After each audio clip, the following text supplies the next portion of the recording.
کہ ہم نے رسول اللہ کو اور ان کے گھرانے کو کلمہ پڑھنے کا کوئی اچھا صلہ نہیں دیا. رسول اللہ اور ان کے خاندان کو کلمہ پڑھنے کا، جو ہم نے ان کا کلمہ پڑھا ہے تو کلمہ پڑھانے کا کوئی اچھا صلہ نہیں دیا. ہمارے یہاں بے اعتدالی پیدا ہوئی سب سے پہلے حضور کے خاندان کے متعلق، اہل البیت کے متعلق، اہل بیت کے متعلق طبقہ پیدا ہو گیا جو اہل بیت کا نام لینا، ان سے محبت کرنا، ان سے عشق کرنا اور ان کے نام پر اپنی جان فدا کرنا، ان کے نام پر بولیے اپنی جان فدا کرنا، ان سے عشق کرنا، ان کی خدمت کرنا، انہوں نے اسی کو معاذ اللہ سب سے بڑا جرم سمجھ لیا اور وہ طبقہ آج تک ہے. اس کی ضد میں پھر وہ گروہ پیدا ہوا کہ جنہوں نے خلفائے راشدین اور انصار و مہاجرین، جن کی شان میں براہ راست اللہ رب العزت نے قرآن نازل فرمایا. ارشاد فرمایا السابقون الاولون من المہاجرین والانصار والذین اتبعوهم باحسان رضی اللہ عنہم ورضوا عنہ، کہ اسلام کو قبول کرنے میں جو لوگ سبقت لے گئے، جو آگے بڑھ گئے، جو آگے نکل گئے، وہ انصار و مہاجرین ہیں. وہ کون ہے بولیے؟ اور ان کے بعد جو آئیں انصار و مہاجرین، ہجرت صلح حدیبیہ تک ہے، صلح حدیبیہ کے بعد ہجرت نہیں. یعنی صلح حدیبیہ تک جو اصحاب مسلمان ہوئے ہیں تو جو مکہ سے آ رہے تھے وہ مہاجرین تھے، اور جنہوں نے مدینہ میں ان آنے والوں کو پناہ دی اور ان کی مدد کی وہ انصار تھے. وہ کون تھے بولیے؟ اللہ پاک نے فرمایا اسلام کو قبول کرنے میں جنہوں نے سبقت حاصل کر لی، سب سے آگے نکل گئے، وہ انصار و مہاجرین ہیں. اور بعد میں آنے والے اگر انصار و مہاجرین کی نیکی میں، ہدایت میں پیروی کرتے ہیں تو پھر اللہ ان سب سے راضی ہے، اور اگر وہ انصار و مہاجرین کی پیروی نہیں کرتے اللہ ہرگز ان سے راضی. یعنی بعد میں آنے والوں کے لیے انصار و مہاجرین کو اللہ نے معیار قرار دیا. کیا قرار دیا بولیے؟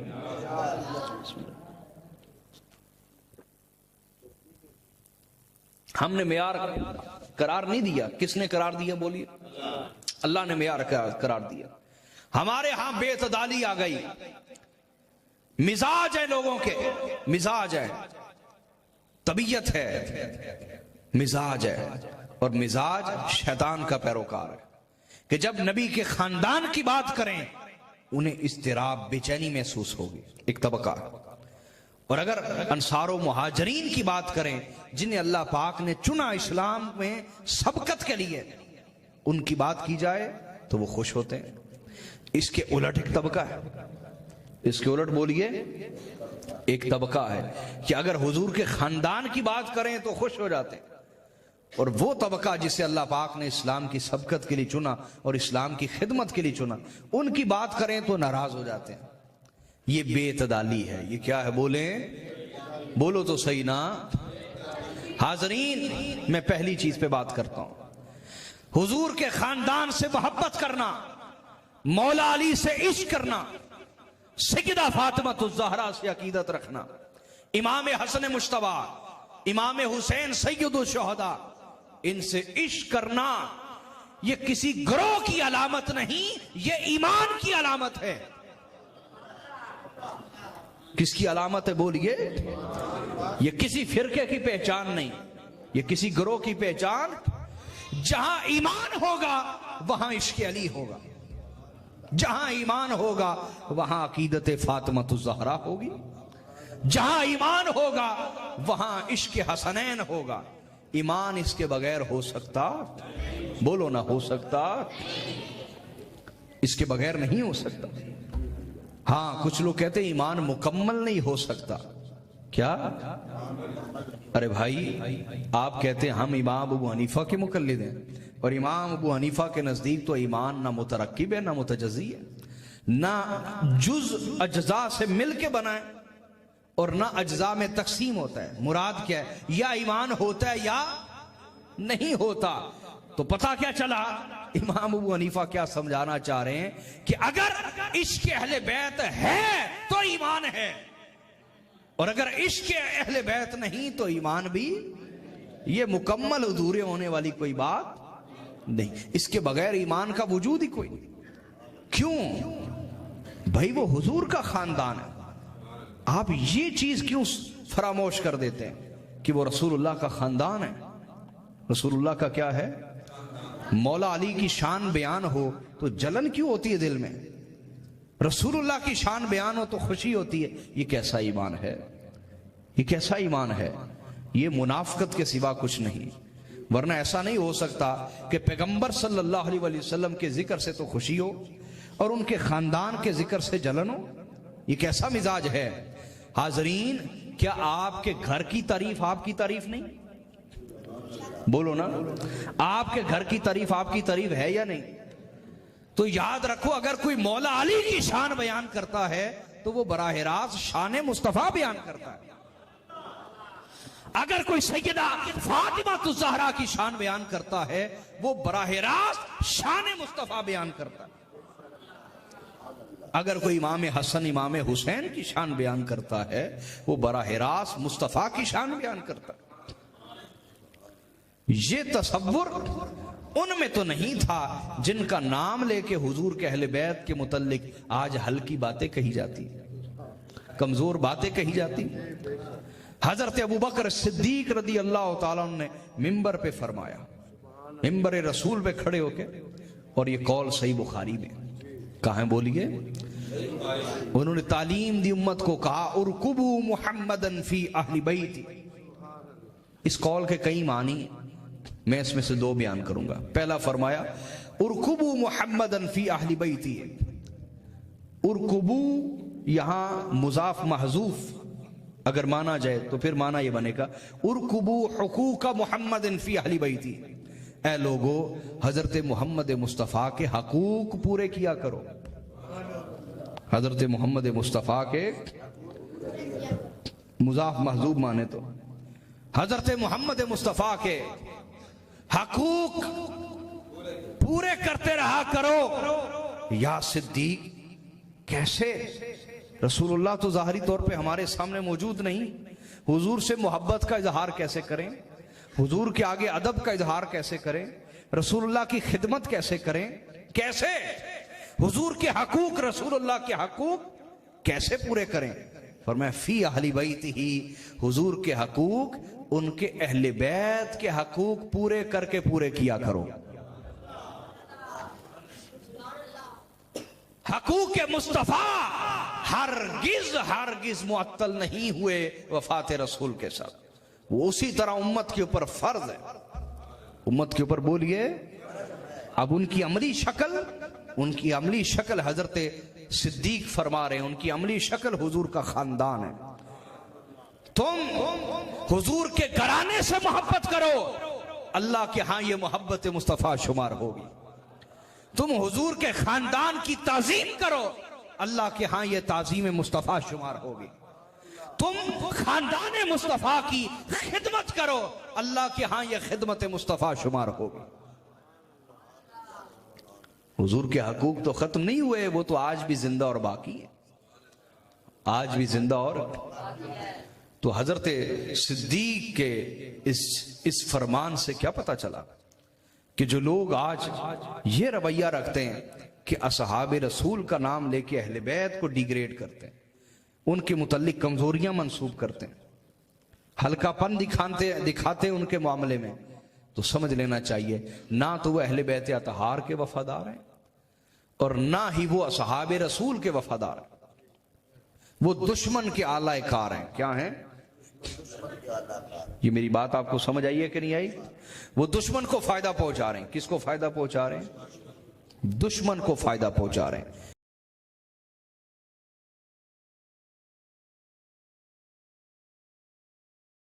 حضور علیہ الصلوۃ والسلام کو حکم دیا گیا کہ حبیب مکرم صلی اللہ علیہ وآلہ وسلم آپ فرما دیں اپنے صحابہ کو اور ان کی وساطت سے اپنی پوری امت کو، جنہوں نے آپ کے ذریعہ اور وسیلہ سے ایمان اور اسلام کی دولت پائی ہے، ان سے فرما دیں کہ میں تبلیغ رسالت پر، تبلیغ دین پر، تم تک اللہ کا پیغام پہنچانے پر اور تمہیں راہ ہدایت پہ لانے پر کوئی اجر، کوئی اجرت طلب نہیں کرتا، سوائے اس کے کہ تم میری قرابت سے محبت کرو۔ امام شافعی فرماتے ہیں یا اہل بیت رسول اللہ حبکم فرد من اللہ فی القرآن انزلہ یکفیکم من عظیم القدر انکم من لم یصلی علیکم لا صلاۃ لہ۔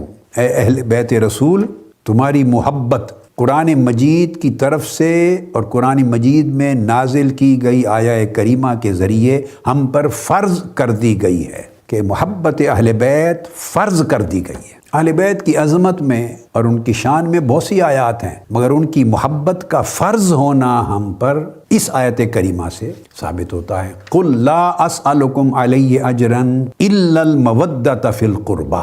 حضور کی قرابت اور حضور کی اہل بیت کی مودت اور محبت یہ فرض کر دی گئی ہے قرآن مجید۔ تو امام شافعی فرماتے ہیں کہ آپ کی محبت قرآن نے ہم پہ فرض کر دی ہے، اور پھر یہ اتنی عظیم قدر و منزلت اللہ نے جو آپ کو عطا کی، اس سے بڑی دلیل اور کیا ہو سکتی ہے کہ جو شخص نماز میں تم پر درود نہ پڑے اس کی نماز نہیں ہوتی۔ من لم یصلی علیکم لا صلاۃ لہ۔ یہ امام شافعی کا میں نے قول اور ان کا مذہب اور ان کا پیغام دیا۔ اب امام قرطبی نے اور باقی ائمہ کی طرح سب نے بیان کیا ہے، اور دراصل وہ حدیث کو لائے ہیں۔ وہ فرماتے ہیں کہ پہلا قول اس میں یہ ہے کہ قربہ سے مراد جن کی محبت فرض کی گئی ہے وہ قرابت رسول ہے۔ سیدنا امام علی زین العابدین اس معنی کو بیان کرتے ہیں۔ وہ فرماتے ہیں کہ حضور علیہ الصلوۃ والسلام سے پوچھا گیا جب یہ آیت کریمہ نازل ہوئی کہ میری قرابت سے محبت تم پر واجب کر دی گئی، تو پوچھا گیا قالو یا رسول اللہ صلی اللہ علیہ وسلم من ہؤلاء الذین نودہم، وہ لوگ کون ہیں جن سے ہم محبت کریں، جن کی محبت ہم پہ فرض اور واجب کر دی گئی۔ قال علی و فاطمۃ وابناہما، آقا علیہ السلام نے فرمایا علی، فاطمہ اور ان کے دونوں بیٹے حسن اور حسین، ان کی محبت فرض کر دی گئی ہے۔ امام احمد بن حنبل روایت فرماتے ہیں، اور امام طبرانی بھی اپنی معجم الکبیر میں عبداللہ ابن عباس رضی اللہ تعالیٰ عنہ سے، یہ امام احمد بن حنبل کا بیان، قال لما نزلت هذه الآية قل لا أسألكم عليه أجرا إلا المودة في القربى قالوا يا رسول الله من قرابتك هؤلاء الذين وجبت علينا مودتهم قال علي وفاطمة وابناهما۔ امام احمد بن حنبل نے فضائل صحابہ میں جلد 2 اور صفحہ 669 میں یہ حدیث روایت فرمائی کہ صحابہ کرام کے پوچھنے پر آقا علیہ السلام نے خود تفسیر کی اس آیت کی کہ ہم پر کن کی مودت اور محبت واجب ہے، فرض ہے۔ آقا علیہ السلام نے فرمایا علی، فاطمہ اور حسن اور حسین کی۔ آقا علیہ الصلوۃ والسلام نے فرمایا قال احب اللہ لما یغزوکم من نعمہ، اللہ سے محبت کرو ایمان والو اس وجہ سے کہ اس نے تمہیں بے شمار نعمتوں سے مالا مال کیا ہے، تم سے محبت کرتا ہے، تم پہ شفقت کرتا ہے، تم پہ بے حساب رحمت فرماتا ہے، تم پہ کرم کرتا ہے، لطف اور عطا فرماتا ہے۔ صبح و شام تم اس کی نعمتوں اور رحمتوں کے سمندروں میں غوطہ زن رہتے ہو، موسلادھار بارش رہتی ہے اللہ کی نعمتوں کی، اس کی وجہ سے اللہ سے محبت کیا کرو۔ اور پھر فرمایا وَحِبُّونِي بِحُبِّ اللَّهِ، آقا علیہ السلام نے فرمایا اور مجھ سے محبت کرو اللہ کی محبت کی وجہ سے، کہ اللہ کی محبت نہیں ملتی میری محبت کے بغیر، تو میری محبت ہی راستہ ہے اللہ کی محبت کا، میری محبت ہی واسطہ، ذریعہ اور وسیلہ ہے اللہ کی محبت کا، تو مجھ سے محبت کرو تاکہ تم اللہ سے محبت کر سکو، راستہ بتایا ہے۔ وَحِبُّوا أَهْلَ بَيْتِي لِحُبِّي، اور میری اہل بیت سے محبت کرو تاکہ تمہیں میری محبت مل سکے، میری محبت کی خاطر میری اہل بیت سے محبت کرو، اور اللہ کی محبت کی خاطر مجھ سے محبت کرو۔ عبداللہ ابن عباس رضی اللہ تعالیٰ عنہ روایت کرتے ہیں، اور یہ حدیث بھی حسن ہے، اور امام حاکم فرماتے ہیں صحیح الاسناد ہے۔ امام ترمذی نے روایت کیا اور امام حاکم نے۔ عبداللہ ابن عباس رضی اللہ تعالیٰ عنہ سے مروی ہے، حدیث آپ نے سنی ہے، کئی مرتبہ سنی، میں الفاظ برکت کے لیے دہرا رہا ہوں۔ قال کان رسول اللہ صلی اللہ علیہ وآلہ وسلم حامل الحسین ابن علی علی عاتقہ، کہ آقا علیہ الصلوۃ والسلام ایک روز سیدنا امام حسین کو، اپنے شہزادے حسین کو اپنے کندھوں پر اٹھا کے چل رہے۔ فقال رجل نعم المرکب رکبت یا غلام، عبداللہ ابن عباس فرماتے ہیں رضی اللہ تعالیٰ عنہ، تو ایک شخص نے دیکھا تو دیکھتے اس نے کہا کہ اے بیٹے مبارک ہو، کتنی پیاری سواری نصیب ہوئی ہے تمہیں، کتنی خوبصورت اور اعلیٰ سواری ہے تیری۔ یہ امام حسین سے مخاطب ہوا کوئی شخص، صاف ظاہر ہے صحابی تھا، یا ممکن ہے کوئی غیر صحابی بھی ہو، مدینہ پاک میں یہودی بھی رہتے تھے، اہل کتاب بھی رہتے تھے. اس کا کہنا اے غلام، اے بیٹے یا اے بچے، مبارک ہو تمہیں، کتنی اعلیٰ سواری نصیب ہوئی ہے تمہیں. کوئی شخص تھا. فقال النبی صلی اللہ علیہ وآلہ وسلم ونعم الراکب ہوا. تمہیں سواری کا اچھا ہونا نظر آ رہا ہے، دیکھو کہ راکب سوار کتنا اچھا ہے، سوار کتنا پیارا ہے، سوار کتنا خوبصورت ہے، سوار کتنا اعلیٰ ہے. اب یہاں ایک نقطہ اس کی طرف آپ کی توجہ مبذول کرانا چاہتا ہوں، وہ یہ کہ یہ آقا علیہ الصلوۃ والسلام کا عمل، سیدنا امام حسین کو جب چھوٹی عمر میں شہزادے تھے کندھوں پہ بٹھا کے چلنا، اور ایک روایت میں امام حسن مجتبیٰ کا ذکر بھی آیا کہ ان کو اٹھا کے چل رہے تھے. تو حسنین کریمین دونوں کو یا دونوں میں سے کسی ایک کو اٹھا کے چلنا جب ایک غیر شخص دیکھ رہا ہے اور دیکھ کے مبارک دیتا ہے تو صاف ظاہر ہے یہ واقعہ گھر کے اندر کا نہیں ہے، اپنے حجرہ مبارکہ کا نہیں ہے، گھر کی چار دیواری کے اندر کا نہیں ہے، ورنہ غیر شخص کیسے اندر آتا، اس نے کیسے دیکھنا تھا. اس کا مطلب ہے لے کے گلی میں چل رہے تھے. گلی میں کیوں چل رہے ہیں؟ اب آپ آقا علیہ السلام کا مرتبہ، آپ کی شان، آپ کی عظمت، آپ کی جلالت قدر بھی دیکھیں، عمل بھی دیکھیں. یہ کام آپ نہیں کرتے، جھجکتے ہیں، شرماتے ہیں. اپنا بیٹا ہو، پوتا ہو، نواسا ہو، نواسی ہو، جس سے بہت پیار ہو، اٹھا کے آپ کندھے پہ لے کے گلی میں نہیں چلتے، حالانکہ یہ سنت رسول ہے صلی اللہ علیہ وسلم. یہ گلی میں لے کے چل رہے ہیں. میں تو سمجھتا ہوں کہ آقا علیہ الصلوۃ والسلام یہی پیار، فقط پیار کرنے تک اگر رکھنا ہوتا، یہ پیار کرنے تک رکھنا ہوتا، اپنی ذات تک رکھنا ہوتا، تو یہ عمل گھر کے اندر کرتے، چار دیواری کے اندر کرتے. اندر کی بات تھی، پرائیویسی میں کرتے. کندھوں پر بٹھا کر گلی میں چل رہے ہیں. اس میں مجھے تو کوئی شک نہیں ہے اس بات میں کہ آقا علیہ السلام ان سے پیار کرنے کا یہ جو طرز عمل ہے، وتیرہ ہے، یہ جو ادا ہے، یہ امت کو کمیونیکیٹ کر رہے ہیں، اپنی ادا امت کو بتا رہے ہیں، امت کو آگاہ فرما رہے ہیں. دیکھو یہ ہے میرے پیار کا عالم حسین کے ساتھ، یہ ہے میری محبت کا عالم حسین اور حسن کے ساتھ، یہ ہے میرا انداز ان سے محبت کرنے کا. پھر دوسری حدیث آقا علیہ الصلوۃ والسلام کی، جس میں حضرت یعلا العامری روایت کرتے ہیں. وہ کہتے ہیں کہ ہم رسول پاک صلی اللہ علیہ وسلم کے ساتھ ایک دعوت پر گئے. اب یہ حدیث بھی میں اس لیے چن رہا ہوں کہ یہ واقعہ جو آ رہا ہے یہ آقا علیہ الصلوۃ والسلام نے گھر کی چار دیواری کے اندر صادر نہیں فرمایا. وہ کہتے ہیں کہ کسی کے ہاں دعوت تھی، ہم آقا علیہ السلام کے ساتھ گئے، باہر دعوت پر گئے.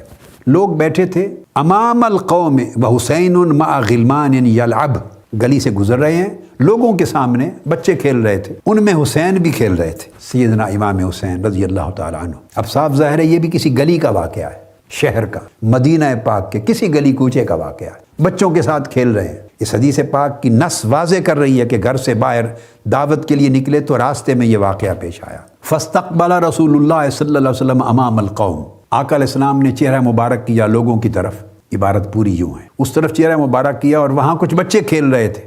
وحسین مع غلمان یلعب، شہزادے سیدنا امام حسین بچوں کے ساتھ کھیل رہے تھے. تو جب آپ نے دیکھا فاراد رسول اللہ صلی اللہ علیہ وسلم ان یاخذہ، ساتھ صحابہ کرام تھے، ایک جماعت ہوگی، گروہ ہوگی، دعوت پہ جا رہے ہیں. آقا علیہ الصلوۃ والسلام ہر چیز کو نظر انداز کر کے آپ نے ارادہ کیا کہ دوڑ کے امام حسین کو پکڑیں، پیار کریں، پکڑیں. پکڑنے کے لیے بڑے، قال فطافق الصبی یفر ہا ہنا مرتن وہا ہنا مرتن. آپ پکڑنے کے لیے دوڑتے، امام حسین کبھی دوڑ کے ادھر چلے جاتے، کبھی دوڑ کے ادھر چلے جاتے، آپ پھر ادھر پیچھے دوڑتے. وہ دوڑ کے ادھر بھاگ جاتے، پھر آپ ادھر جاتے، وہ ادھر بھاگ جاتے، پھر آپ ادھر پیچھے جاتے. صحابہ کرام کا پورا ایک سماع ہے، دنیا دیکھ رہی ہے. یہ بھی گھر کی چار دیواری میں، پرائیویسی میں، چھپے بندوں یہ عمل نہیں ہو رہا. اور یاد رکھ لیں آقا علیہ الصلوۃ والسلام کا کوئی عمل غیر ارادی نہیں ہے. یہ عمل غیر ارادی نہیں ہے، بغیر کسی مقصد کے نہیں ہے، بغیر کسی آبجیکٹو کے نہیں ہے. صحابہ کرام کے سامنے ہے، گلی کوچے میں ہے، شہر میں ایک واقعہ ہو رہا ہے، دنیا سامنے ہے. غیر ارادی اس طرح ہو تو آپ کیوں نہیں کر لیتے ایسا کام؟ آپ باہر نکلیں، آپ کا پوتا، آپ کا نواسا، پوتی، نواسی جس سے آپ کو پیار ہے، بچوں کے ساتھ کھیل رہا ہو، دوست احباب آپ کے ساتھ جا رہے ہیں، ان کو چھوڑ کر نظر انداز کر کے تو آپ ان کے ساتھ گلی میں کھیلنے لگ جائیں، پیچھے پیچھے دوڑیں، بھاگیں. آپ نہیں کرتے. آپ کو خیال رہتا ہے اپنے ہونے کا کہ آپ کیا ہیں، لوگ کیا کہیں گے. آپ ایک رسپیکٹیبل فگر ہیں سوسائٹی کی، آنریبل فگر ہیں، ایک سنجیدہ مزاج شخص ہیں، لوگ آپ کے بارے میں ایک امیج رکھتے ہیں. آپ تو ان چیزوں میں گھرے رہتے ہیں، ہم ان میں گھرے رہتے ہیں. ہم یہ نہیں کرتے کام. اس طرح کے جو کام کرنے ہوں گے اپنے بچے بچیوں سے گھر کے اندر کریں گے، باہر کوئی نہیں کرتا. آقا علیہ السلام کیوں کر رہے ہیں؟ میرا ایک سوال ہے، کیا معاذ اللہ غیر ارادی طور پہ ایسا فعل صادر ہو جاتا تھا؟ کبھی نماز پڑھا رہے ہیں، صحابہ کرام موجود ہیں، امام حسین آپ کے کندھوں پہ چڑھ جاتے ہیں تو سجدہ طویل کر لیتے ہیں، کبھی اٹھا کے بٹھا لیتے ہیں، چڑھا لیتے ہیں. کیا یہ غیر ارادی فعل ہے؟ کیا اس عمل کو سنت از روئے شریعت سنت نہیں کہا جائے گا؟ کیا اس سے دین اور ایمان کی کچھ تعلیم اخذ نہیں کی جائے گی؟ کیا اس سے آقا علیہ الصلوۃ والسلام کا کوئی میسج امت کے نام پیغام ڈیرائیو نہیں کیا جائے گا؟ کیا اس عمل سے آقا علیہ السلام ہم پہ کچھ فرض نہیں کرنا چاہ رہے، ہم پہ کچھ سنت نہیں بنانا چاہ رہے، ہمیں کوئی کسی امر کے کرنے کی نصیحت نہیں فرمانا چاہ رہے؟ کیا اپنا طرز عمل امت کو دکھانا نہیں چاہ رہے؟ یہ سوال چھوڑ رہا ہوں آپ کے ذہنوں میں، تاکہ اس وقت جو فرقہ بندی اور صف بندی ہے معاشرے میں، جس نے لوگوں کے عقائد کو اپنی راہ اعتدال سے ہٹا دیا ہے، اس گرد سے نکلے۔ میں آگے چل کے اس کی بات کرتا ہوں۔ تو آقا علیہ السلام ایسا فرما رہے ہیں، اور آقا علیہ الصلوۃ والسلام فجعل رسول اللہ صلی اللہ علیہ وسلم یضاحکہ حتی اخذہ، تو آقا علیہ السلام پھر حضرت امام حسین کو ہنساتے جا رہے ہیں، پھر دوڑتے ہیں، پھر وہ ہنستے ہیں اونچا اونچا، پھر دوڑتے ہیں پکڑنے کے لیے، پھر وہ اونچی آواز سے ہنستے ہیں اور ادھر دوڑ جاتے ہیں۔ تو ان کو ہنسا رہے ہیں، خوش کر رہے ہیں، اور پیچھے پیچھے دوڑ رہے ہیں، حتی اخذہ، ہوتا کہ آپ نے پکڑ لیا آقا علیہ الصلوۃ والسلام نے، پھر اٹھا لیا، پھر اپنی زبان مبارک ان کے منہ میں ڈال دی۔